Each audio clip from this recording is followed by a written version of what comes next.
Hay besos que pronuncian por sí solos la sentencia de amor condenatoria. Hay besos que se dan con la mirada, hay besos que se dan con la memoria.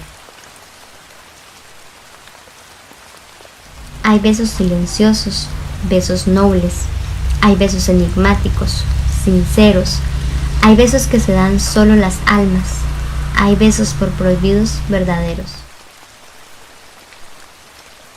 Hay besos que calcinan y que hieren, hay besos que arrebatan los sentidos, hay besos misteriosos que han dejado 1000 sueños errantes y perdidos.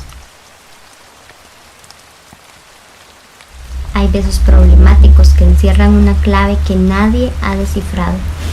Hay besos que engendran la tragedia, cuantas rosas en broche han deshojado.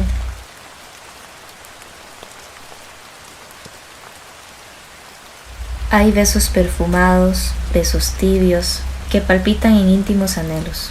Hay besos que en los labios dejan huellas como un campo de sol entre dos hielos. Hay besos que parecen azucenas por sublimes, ingenuos y por puros. Hay besos traicioneros y cobardes. Hay besos maldecidos y perjuros.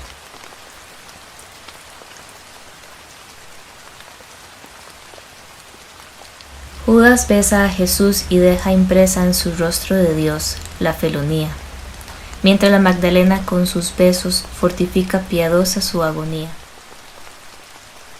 Desde entonces en los besos palpitan el amor, la traición y los dolores. En las bodas humanas se parecen a la brisa que juega con las flores.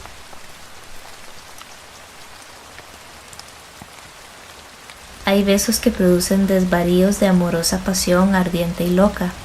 Tú los conoces bien, son besos míos inventados por mí para tu boca. Besos de llama que en rastro impreso llevan los surcos de amor vedado, besos de tempestad, salvajes besos que solo nuestros labios han probado. ¿Te acuerdas del primero? Indefinible. Cubrió tu faz de carnos sonrojos y en los espasmos de emoción terrible llenáronse de lágrimas tus ojos. ¿Te acuerdas que una tarde en loco exceso te vi celosa imaginando agravios? Te suspendí en mis brazos, vibró un beso. ¿Y qué viste después? Sangre en mis labios. Yo te enseñé a besar. Los besos fríos son de impasible corazón de roca. Yo te enseñé a besar con besos míos inventados por mí para tu boca.